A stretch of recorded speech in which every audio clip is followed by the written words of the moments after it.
Well, hello guys. Welcome back to another episode of Everyday EDC. My name is Tyler, and today I have a review for you. Haven't been doing many reviews lately, so I apologize about that, but we're going to get back into the swing of things here shortly. As I can see, I'm not even centered. My review for you is a review of the infamous TRM Neutron, the original, not the Neutron 2.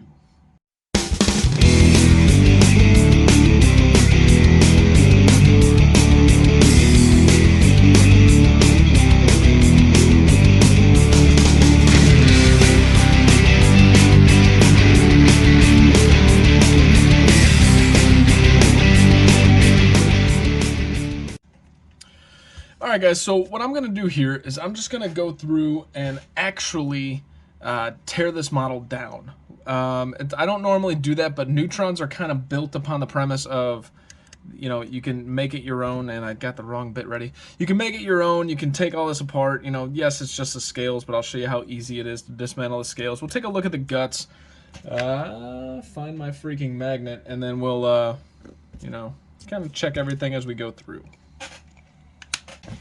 Alright, and magically the magnet is found. So what I'm going to need to take this apart is I have my T6 bit, a T8 bit for the pivot.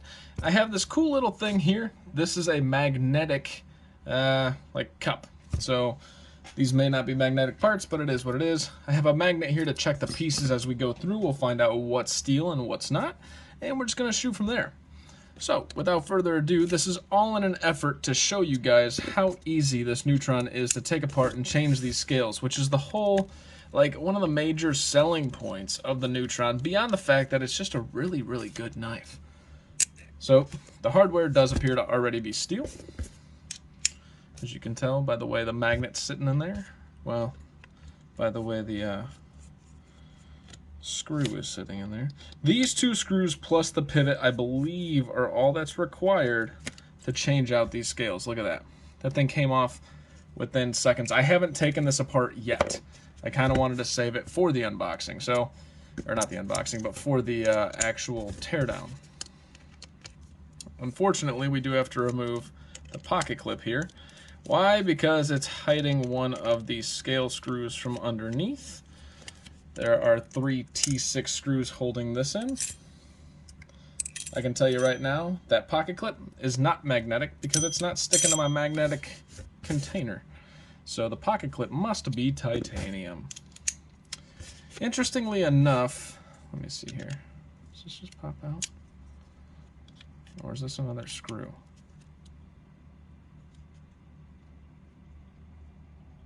This is actually a casing. Okay. So interestingly enough, let's take this side off. Keep in mind, this is the first time I disassemble this. Oh, interesting. Okay, so while changing out the screws may be easy, you have another 3 T6 screws here if you wanted to get down to the liner. Now, changing out the scales is really all you're going to want to do unless you want to do a full teardown and clean of your knife, which this knife's so thin. Jesus, everything went everywhere.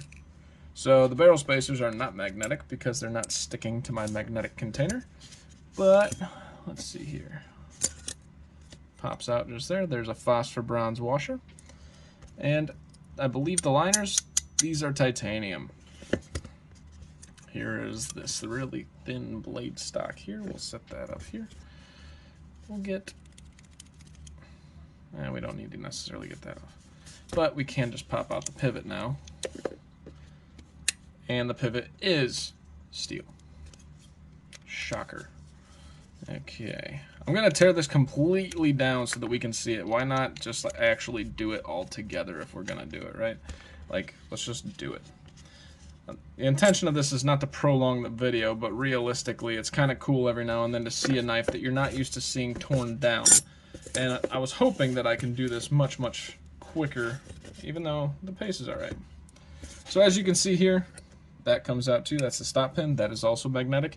But this hardware, which there's a lot of hardware in there, plus these phosphor bronze, plus titanium liners. We got carbon fiber scales, which is an aftermarket thing going on here, and the blade.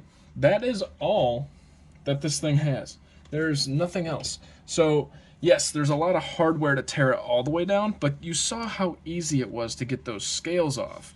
So it's kind of like, I appreciate that. It's a give and take, I guess, too. It's like if you want to, change out your scales real easy, but you're not a guy that tears down your knife that often, then fine. You're good to go there. But if you're a guy that tears down your knife a lot, this knife's going to have a little bit more hardware than usual. Now, that's never going to be a make or break for anybody, so I don't know who I'm kidding.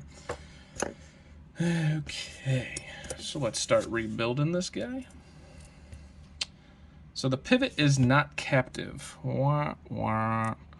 On the version 2 model, by the way, the version 2 model, we do have a recessed liners, and I thought it had something to do with the pocket clip. It's like one major, which is the recessed liners, but the other one's kind of like just like this minor tweak. It's like not a big deal. And I probably shouldn't have put that on yet, because you got to get the spacers on there, which these spacers are here, here, and here. So now we're going to take some screws. Oh man, I probably should have paid attention to what screws were what, right? Well, I'm going to guess the flat ones were the ones that go. Interesting. So these spacers. Okay, I understand. So we're going to assemble this knife without the scales. That's going to be what we do here. Why? Because there's pieces that I have to put underneath one side of the scale that'll hold, or on the liners, that'll hold the liners together, but you can't put them on with the scales on there. If I struggle too much, we may just fast forward. So if you see the video jump after I struggle, it's because I'm awesome and time warped in itself to where we got everything we needed all at once, and I forgot to oil this up. If you can't tell already, there's no real milling on these liners, but this thing is so light, if they were to mill it out, it would probably compromise the actual strength of the knife itself, and you'd feel flex then in the actual handle. So right here I'm oiling up the detent, not really track, but it's kind of wearing in, and the detent hole.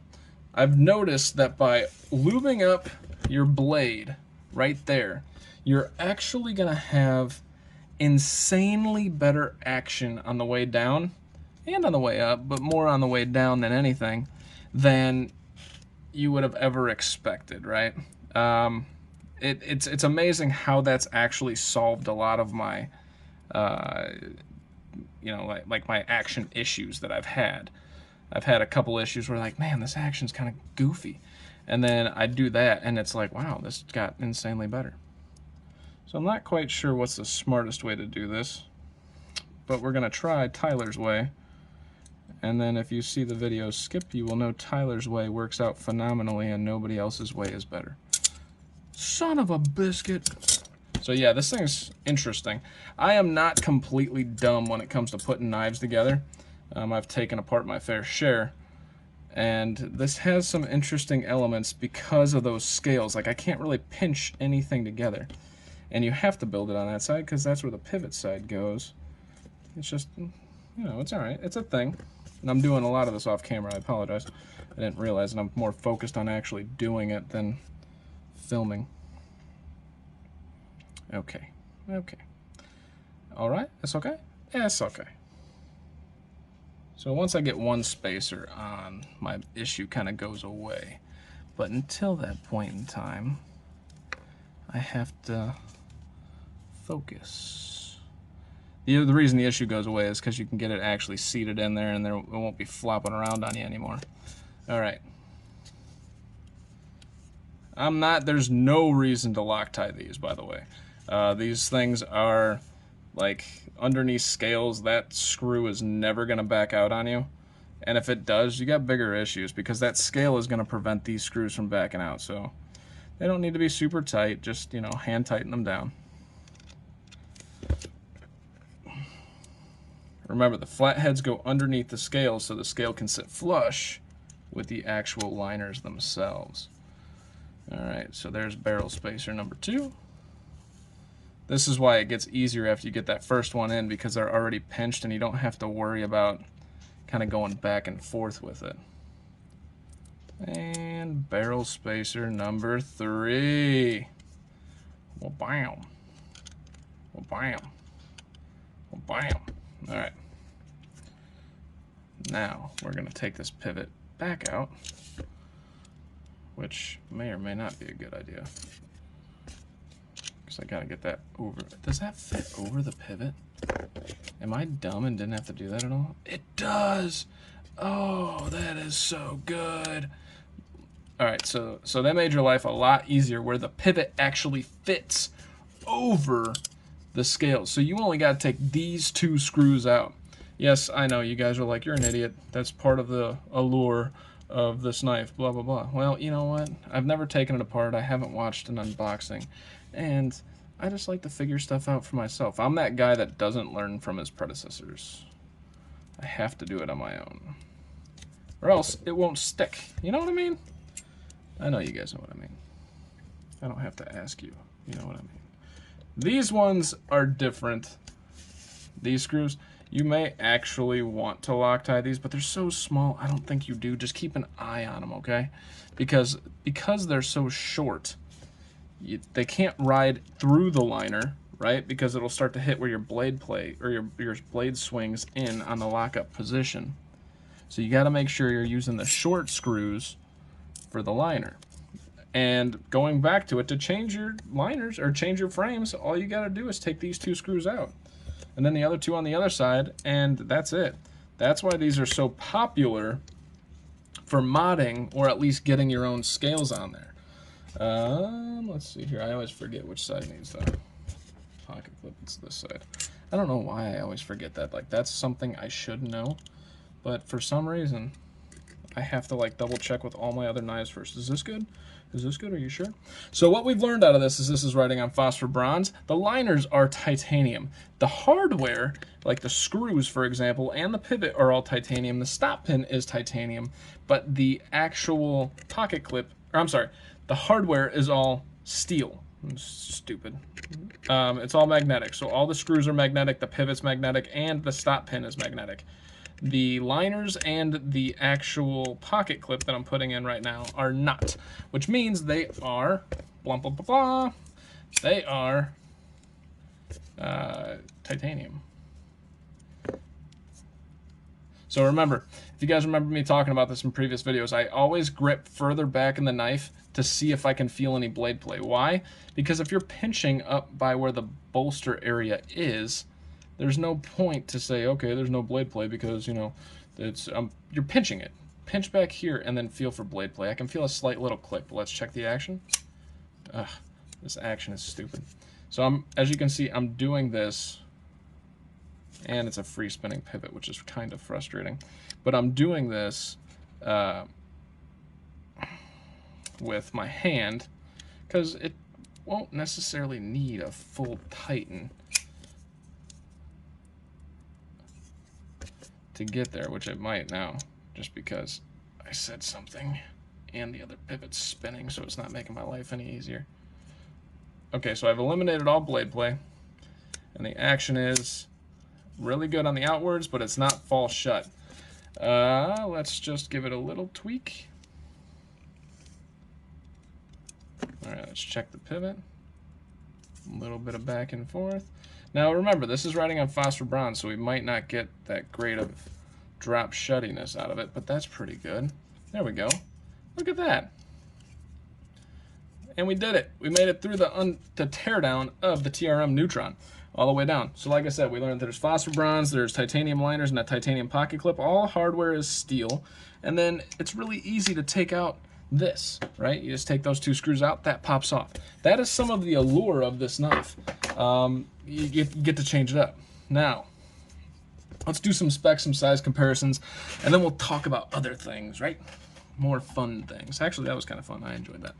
Whether or not you did, not sure. Okay. So the whopping weight of this guy's coming in at a whopping 2.4 ounces, actually 2.37 ounces with the carbon fiber scales. I'm not sure what G10 or whatever, but you can change them pretty damn readily. So what does that mean? That means this guy's it's a competitor for the Benchmade bug out, in my opinion. The Benchmade bug out coming in at like 1.7 or 1.8 ounces. And yeah, I mean, you're not going to notice 0.6 of an ounce. Most of us won't, right? Especially if the balance is there. The balance has a lot to do with how heavy a knife actually feels. So the overall length coming in on this guy is about 7 1/4. The blade length, as you can see right here, is coming in at 3 1/4, and the cutting edge itself is right at 3 inches long. Jumping further into it, let's check your very, very small blade stock. That's one of the other selling points of this. This thing is a slicing beast. Look at that. 90 thousandths, guys, or 900ths. That is incredible. So what does that mean? The behind the edge thickness, let's make sure we get this straight, coming in at about 17 thousandths, 18, 20 thousandths. So it's a little bit thicker behind the edge than I would have anticipated, but you know what that means? That means that this cutting geometry, because it has this gradual drop, you're dropping from 90 thousandths, you're only literally cutting it by 80%, which some blade stocks are starting at 140 thousandths and coming down to like 20 thousandths. So you're cutting that by like, well, the percentage is probably 90% or something like that. I don't remember. Not that quick with math, but the point being is that means the blade geometry riding all the way up that blade is gonna hold, meaning this is gonna be like that apple slicer that cuts, or those very narrow wedges. This is basically a kitchen knife and how thin it is, right? Just slightly above that. Let's get you guys some size comparisons. I'm changing up the size comparisons to kind of match up with this knife itself. So here's your Civivi Nox, first and foremost. It's not really liking the light, but that's your Civivi Nox. The reason I'm showing these is these are all comparable size knives. So right here, we have your WE Knives Thug. Sorry, I struggled on that one. I kind of forgot what it was. And right here, we have your WE Knives Roxy. Okay? Let's show one more, and then we'll just show like a massive comparison to see how actually different this guy is. So here is your Rat Model 2. Exact same size as your Rat Model 2, guys. So that's a good thing. I mean, everybody loves the Rat Model 2. Some of us love the Rat Model 1 more than the Rat Model 2 just because we like a larger knife, but that doesn't mean the Rat Model 2 is any worse. And then for your just obnoxious size comparisons, right? Here is your Microtech SOCOM Elite and your, making sure it's on the camera, and your Spyderco Shaman. As you can see through both of these are just much, much, much larger than the TRM Neutron 1, not the TRM Neutron 2. Okay, so let's talk a little bit about this knife. So this has this nice, what is this? What kind of finish is this? It's not a stonewash finish, maybe like a bead blast finish on the blade. It looks actually really nice. Let's see if you guys can see that. And then we have TRM USA, and it's a 20 CV blade, so that's a cool thing. And then you have the TRM logo right there, which actually looks pretty sweet. We have this very narrow blade, handle profile, which I didn't measure. This thing's coming in at 33 or 330 thousandths. Most of your knives are coming in about 450 thousandths, or even all the way up to 600 thousandths, really. Let's show your Thug, which is a bruiser of a knife. So it's much thicker than your Thug, but if you want to switch over to the Civivi Nox, the Nox is just about the same thickness. The Nox is, as you guys know, one of my favorite Civivis that came out, although the CJRB Scoria demolishes everything in the budget category right now. All right, so what do I think about this pocket clip? The pocket clip's just meh. It's a titanium pocket clip. They slapped it on. It's just generic vanilla, but it works. Not really deep carry, but it does carry deep based on the position of the pocket clip. Doesn't have to be that folded over pocket clip to make it deep carry because it's right there. Again, minimal hardware on the outside to take off the scales. That's fantastic. Let's see. We got these titanium liners with some jimping going down the lock bar right here, or the liner lock itself. And that's cool. Very easy to access, and they actually cut it out. they cut it out from this side so you can access it. There's some scalloping going on there, and that's with all, it's not just with these scales. There is scalloping going there so you can access that. There's chamfering all around these carbon fiber scales. Again, I'm not sure if it came with the carbon fiber. It came with it when I bought it from a guy, but he also had like some G10 or something with it. Whatever. T10 for the pivot, T6 everywhere else. No milling on the liners, but like I said, I feel like they would compromise it because of how thin it already is. If you milled out the liners, I think it's going to make it much, much more weak. The action for being on phosphor bronze is ridiculous. As you can see, you can reverse flip it, you can thumb flip it. You can very easily access these thumb studs, and you know, they're very discreet. They're these little buttons, and they work because the action is so smooth. The detent is relatively light, but not light enough that I can shake it out, right? But it is relatively light, but tuned perfectly for what this actually is. We have 3 barrel standoffs right there, and there's the stop pin. Let's take a look at the tang real quick. Just a normal looking tang, nothing special. So, what is this coming in at? I believe it's, when I say I believe, I don't, it's kind of hard to find like exact pricings because this one's a little bit older of a model. I believe these were coming in anywhere from $175 to $185 when they dropped. And then people turned to the secondary market because they're impossible to get thanks to TRM's batch producing and slow batch producing, probably due to COVID and everything else. People were putting these up on the secondary market for stupid amounts of money. And I mounted that pocket clip on the wrong side, didn't I? Told you guys I'm an idiot. Let's change that out on here. I've been looking at it, and I'm like, something looks off. But for the price of $175 to $185, this thing's phenomenal, guys. 20 CV blade, all this titanium, very easy and modifiable, and the action's phenomenal. And let's talk about the ergonomics real quick. Well, let's put on the pocket clip so I can really talk about the ergonomics. The action's phenomenal for being a phosphor bronze. And the carry profile, while not deep carry, it's not showing too much out of your pocket, but it's so damn thin. I've carried this several times now, and I don't feel it in my pocket whatsoever.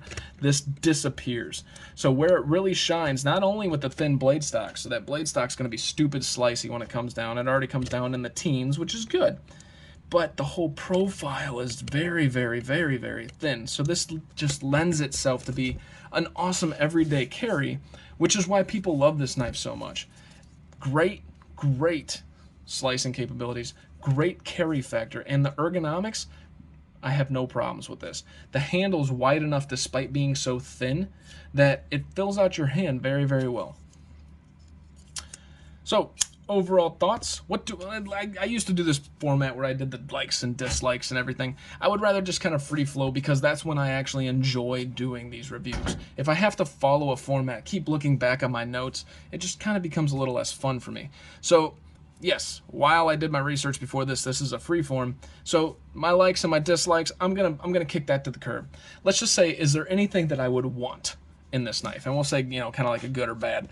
I don't see anything bad with this knife whatsoever. The upgrades that they made with the next one, I don't know if it's any thinner of a profile because the liners are recessed. I can only imagine that it is. Recessed liners are a nice thing. Hopefully they're just as easy to change, which I would assume they wouldn't get away from that. So they kind of fill that gap there. Maybe make this pocket clip look a little bit better.